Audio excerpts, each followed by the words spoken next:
Hi, welcome to Lachlan Likes a Thing, a show where I take a thing and see whether or not I like it.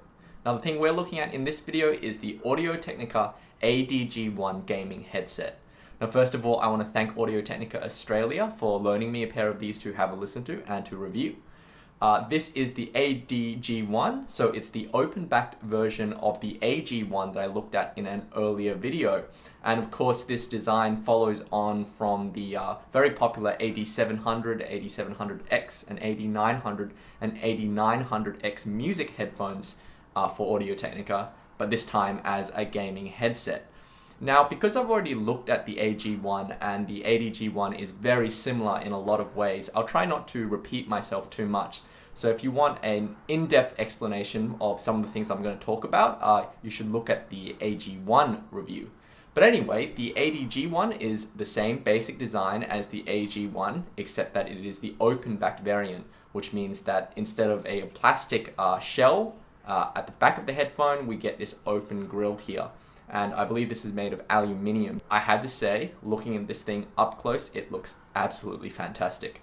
Compared to the AG1, where we had a black and gold theme, with the ADG1, we actually have a silver, black, and red theme on the inner parts of the headphone.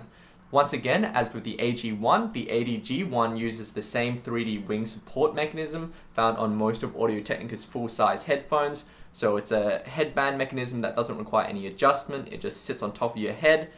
I actually find that the ADG1 is more comfortable for my head than the AG1, because I think both the open grill on the side here has actually reduced the overall weight of the headphone, and also the ear pads have actually changed from a kind of synthetic leather on the AG1 to a velour kind of textured ear pad on the ADG1. And with this velour, there's a bit more texture, there's a bit more friction and resistance, so I find it actually fits on my head a little bit better. And once again, this headband mechanism isn't always comfortable for all users. Some people do report that it kind of feels like it slides down their heads, but I have to say I find it very comfortable. I've worn it for extended periods of listening now, just playing Diablo 3 sessions with my friends, and I can tell you it is well suited for long gaming sessions, just as long as your ears do not touch the inside of the driver, which is a problem that some people report on these headphones. So if it's possible, I think it's worth a try to try out a pair of these on your own head before you take the plunge. Also, something to note, even though this is probably incredibly obvious to most of you, this is an open-backed headphone. It will let in noise, it will let out noise. If you're going to use it in a noisy environment, I'd much rather recommend something like the AG1, which is a closed-back headset, which is going to isolate you from the environment a lot more. That's pretty obvious, but I do get questions sometimes asking whether I should get the AG1 or the ADG1. Well, if you're going to look for noise isolation, you can more or less forget about the ADG1. Of course, there are benefits to an open-backed headphone. First among them being when you wear them, they let in a lot more airflow, so they're a lot more breathable. For longer gaming sessions, your ears will be a lot more comfortable, especially in hot weather. And of course, there are sound quality and kind of signature differences between open-backed and closed-back versions of this headphone. So I'll get into that in a moment. So here's a test of the microphone on the ADG1, and once again the microphone is on a little flexible stem.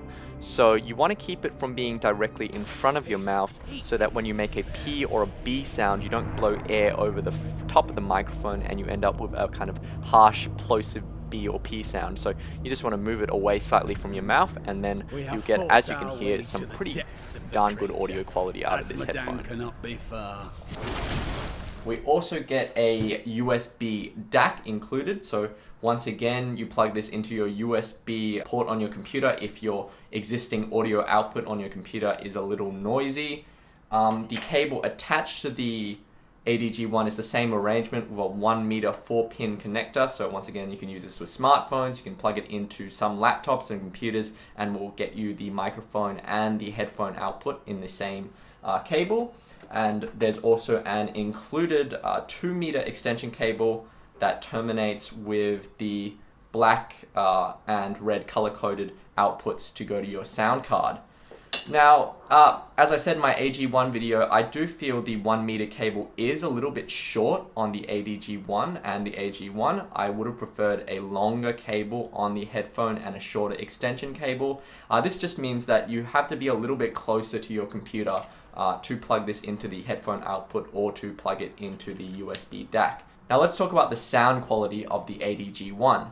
As I said in my AD700 and AD700X review video, those open-backed headphones from Audio-Technica were very popular for gamers because of their very open, spacious sound and their long-term wearing comfort. And this is very much the case with the ADG1. And I think, from memory, this headphone sounds pretty much the same as the AD700X. So we have a bit of a leaner sound. The ADG1 doesn't have the strongest bass response. And especially in comparison with the AG1, which is the closed back version, where you get a lot more of an impact in terms of bass, that kind of thing. This is a little more leaner. That's not to say that the bass is completely absent, but you won't get as much sort of visceral rumble or oomph with the ADG1. The kind of sibilants on the ADG1 are actually a little more restrained than they were on the AG1. So all the kind of S notes, or the kind of cymbals, those sounds aren't quite as forward as they could be on the AG1. So I actually find that the ADG1 is actually more relaxing to listen to in the long term, just because some sound effects, particularly other people's microphones or that kind of thing, aren't as forward sounding on the ADG1. The ADG1 still sounds very detailed, it sounds very spacious. Now, I did get comments on my AG1 review video that for the price of the AG1 and the price of the ADG1, which is about $200 to $280 depending on what street price you're looking at, you might be better off getting a headphone like the Beyerdynamic DT880 or the Sony MA900 or the AKG K612, because those are headphones that have a bit more bass response than the ADG1, and I think they have a bit more in terms of detail, separation, and overall in terms of just definition of sound. I do think that the AD700X and the ADG1 at times, especially when a lot of things are happening in the music at the same time, the detail can kind of smear together slightly. That said, the one thing that the ADG1 has that those other open-backed headphones don't is they don't have the integrated microphone. They don't have this entire complete package, especially with the 4-pin connectors. You get the USB DAC in case your headphone output is noisy on your computer, and you don't get the black and red outputs to go to your sound card. So overall, if you just want one single package that will just do everything for you, I think the ADG1 is a safer bet if you just want a gaming headphone. If you wanted something to predominantly listen to music, yes, I think there are probably better value options out there, but as a complete package, the ADG1 is a really nice gaming headset, and I actually really quite enjoyed using it just for longer gaming sessions. Anyway, click the like button if you found this video helpful. You can talk to me on Facebook at facebook.com/LachlanLikesAthing or on Twitter at LachLikesAthing. I'm looking forward to your comments, and thanks again to all my regular subscribers, and happy listening.